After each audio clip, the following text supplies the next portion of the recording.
నమస్తే, welcome to 99 TV. The courts this week.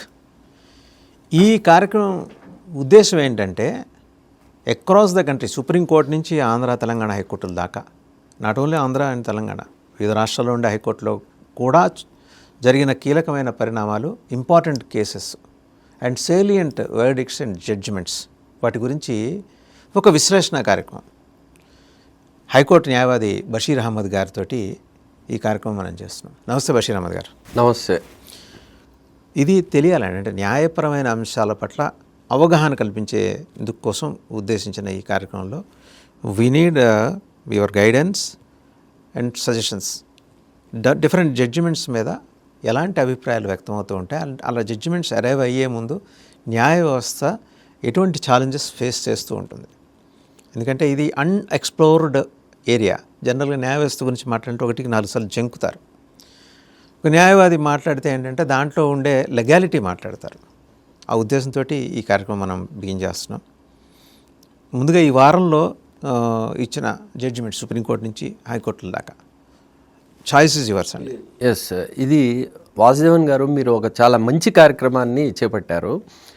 ఈరోజు ప్రతి భారతీయుడికి చట్టము, రాజ్యాంగము, సుప్రీంకోర్టు, వివిధ హైకోర్టులు ఇచ్చిన తీర్పుల గురించి తెలుసుకోవాల్సిన అవసరం చాలా ఉంది.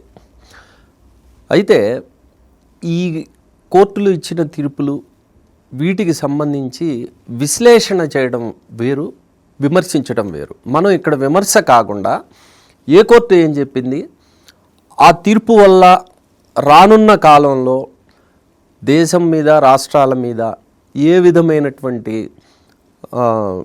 ప్రభావం ఉంటుంది, దానివల్ల భారతీయుల జీవన ప్రమాణాలు ఎలా అభివృద్ధి చెందుతాయి అన్న కోణంలో మనం విశ్లేషించబోతున్నాం. అయితే ఈ విశ్లేషణ, ప్రస్తుతానికి సంబంధించిన కోర్టులు ఇచ్చిన తీర్పుల మీద విశ్లేషణ చేయడానికి ముందు మనం భారతదేశ సుప్రీంకోర్టు భారతదేశ గతిని మార్చడం కోసం ఇచ్చిన కొన్ని ముఖ్యమైన కేసులు ఉన్నాయి. ఆ కేసుల గురించి మనం ఒక చర్చ చేసి ప్రజలందరికీ కూడా తెలిసేటట్టు చేస్తే బాగుంటుందని చెప్పేసి నేను భావిస్తున్నాను. ఇందులో భాగంగా ఒక ముఖ్యమైన కేసు, ఈ ముఖ్యమైన కేసు ఇది 1976కి సంబంధించిన కేసు. ఇది ఏడిఎం జబల్పూర్ వర్సెస్ శివకాంత్ శుక్లాకి సంబంధించిన కేసు. ఈ కేసు యొక్క పూర్వపరాలు ఏంటంటే 76లో అత్యవసర పరిస్థితిని ప్రకటించిన సందర్భంలో ఏ విధమైనటువంటి విచారణ లేకుండా, ఏ విధమైనటువంటి నోటీసు లేకుండా అనేకులను జైళ్లలో నిర్బంధించిన విషయం అందరికీ తెలిసిన విషయమే. ఇలా ఏమైందంటే ఈ శివకాంత్ శుక్లా అనే ఆయన్ని కూడా ఇదే విధంగా నిర్బంధించారు. నిర్బంధించినప్పుడు దాని మీద ఈ నిర్బంధానికి వ్యతిరేకంగా హేబియస్ కార్పస్ పిటిషన్ని సుప్రీంకోర్టులో దాఖలు చేశారు. ఈ హేబియస్ కార్పస్ పిటిషన్ అంటే ఏంటి? హేబియస్ కార్పస్ పిటిషన్ అంటే ఒక వ్యక్తిని సజీవంగా కానీ లేదా ఆ వ్యక్తి యొక్క నిర్జీవంగా కానీ కోర్టులో హాజరుపరచమని వేసే పిటిషన్ హేబియస్ కార్పస్ పిటిషన్ అని మనం అంటాం. ఈ పిటిషన్ వేసినప్పుడు దీని మీద ఒక విస్తృత స్థాయిలో చర్చ జరిగింది. అత్యవసర పరిస్థితి వచ్చినప్పుడు హేబియస్ కార్పస్ పిటిషన్ వేసే అధికారము ఉందా లేదా, ఈ పిటిషన్ను ఈ కోర్టు, హైకోర్టు కానీ సుప్రీంకోర్టు కానీ విచారించే అధికారం ఉందా లేదా అనేది, విచారించవచ్చునా లేకపోతే అనుమతించే అధికారం ఉందా లేదా, అక్కడ లేకపోతే విచారించవచ్చా, అనుమతించవచ్చా లేదా, దాన్ని విచారించవచ్చా లేదా, ఈ అంశాల మీద ఒక విస్తృత స్థాయిలో ధర్మాసనానికి పంపించారు.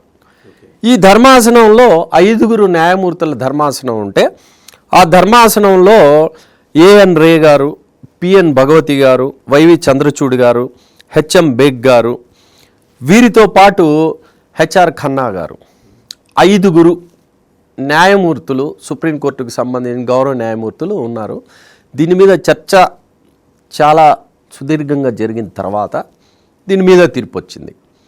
ఈ తీర్పు 4:1 అంటే 4 రాజ్యానికి, రాజ్యం అంటే కేంద్ర ప్రభుత్వం కావచ్చు, రాష్ట్ర ప్రభుత్వం కావచ్చు, దానికి అనుకూలంగా తీర్పిస్తూ రాజ్యానికి అపరిమితమైన అధికారాలు ఉన్నాయి, రాజ్యము వ్యక్తి స్వేచ్ఛను హరించవచ్చు, ఏ కారణం చెప్పకుండా, ఏ విధమైనటువంటి నోటీస్ ఇవ్వకుండా ఎమర్జెన్సీ టైంలో వ్యక్తి స్వేచ్ఛను హరించవచ్చు, వ్యక్తి ప్రాణాన్ని కూడా హరించవచ్చు, తీసేయచ్చు అని చెప్పి 4 జడ్జెస్ తీర్పునిస్తే దానికి వ్యతిరేకంగా హెచ్ఆర్ ఖన్నా గారు దానికి వ్యతిరేకంగా ఆయన అసమ్మతిని తెలియజేస్తూ తీర్పు రాశారు. అలా రాయొచ్చండి, అట్లా రాయొచ్చు. Judges are at liberty to liberty రాయొచ్చు. ఇలా ఈ రాసిన దాంట్లో హెచ్ఆర్ ఖన్నా గారు ఏం చెప్పారంటే, ఒక మనిషికి ఉన్న అత్యంత విలువైన ఆస్తి అతని ప్రాణము. అతని ప్రాణం అనేది అది ఒక భగవత్ ప్రసాదంగా వస్తుంది. ఈ ప్రాణాన్ని తీసే అధికారము ప్రపంచంలో ఎవరికి కూడా లేదు. అలా ప్రాణాన్ని తీయడం కానీ లేదా అక్రమంగా నిర్బంధించడం కానీ చేయాలి అంటే ప్రాపర్ ప్రొసీజర్ని ఫాలో అవ్వాలి. ప్రాపర్ ప్రొసీజర్ అంటే ఏంటి? ప్రాపర్ ప్రొసీజర్ అంటే అతనికి నోటీస్ ఇవ్వటం, అతన్ని ఎందుకు అరెస్ట్ చేస్తున్నారో చెప్పటం, అదేవిధంగా అరెస్ట్ చేసిన తర్వాత కోర్టుల్లో హాజరుపరచడం, నేరారోపణ చేయటం, ఇవన్నీ జరిగిన తర్వాత శిక్షించి తగిన శిక్ష వేయొచ్చు తప్పనిచ్చి ఎమర్జెన్సీ ఉంది కాబట్టి ఆర్టికల్ 21 చెల్లదు అని అనడానికి వీల్లేదు అని చెప్పి చరిత్రాత్మకమైన తీర్పుని ఇచ్చారు. హిస్టారికల్ వర్డిక్ట్ అది. హిస్టారికల్ ఇది. ఆయన ఆ తీర్పు ఇవ్వడం వల్ల ఏమైందంటే ఆయన భారతదేశ సుప్రీంకోర్టుకి ప్రధాన న్యాయమూర్తి అయ్యే అవకాశాన్ని ఆయన కోల్పోయారు. ఆయన కన్నా జూనియర్ని ప్రధాన న్యాయమూర్తిని చేస్తే ఆయన రాజీనామా చేసి మిసెస్ గాంధీ గారి టైంలో జరిగింది. ఆయన రాజీనామా చేసి బయటకు వచ్చేసారు. కానీ ఈయన ప్రతిపాదించిన ఈ సిద్ధాంతం ప్రపంచవ్యాప్తంగా, కేవలం భారతదేశం కాదు, ప్రపంచవ్యాప్తంగా పెనుమార్పులకు దారి చేసింది. ఒక సిద్ధాంతం అనేది తయారైంది. ఏ ప్రభుత్వానికైనా సరే ఒక పౌరుడి, ఒక సిటిజన్ యొక్క ప్రాణాన్ని తీసే హక్కు లేదు, అలానే అక్రమంగా నిర్బంధించే హక్కు లేదు.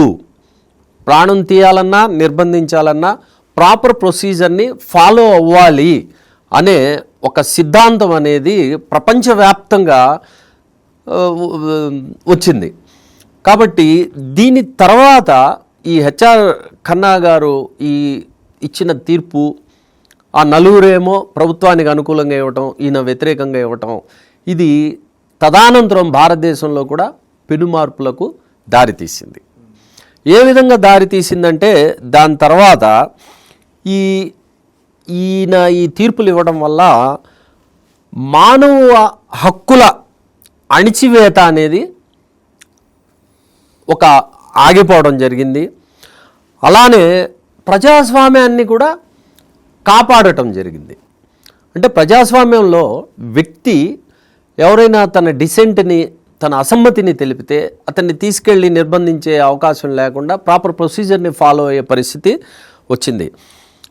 దీని తర్వాత ఏమైందంటే 39వ రాజ్యాంగ సవరణ చేయటం ద్వారా ఈ తీర్పుని రద్దు చేసి, అలానే 78లో 44వ రాజ్యాంగ సవరణ ద్వారా, ఇవన్నీ ఎప్పుడెప్పుడు జరిగింది? 39th అమెండ్మెంట్ ఎప్పుడు జరిగింది?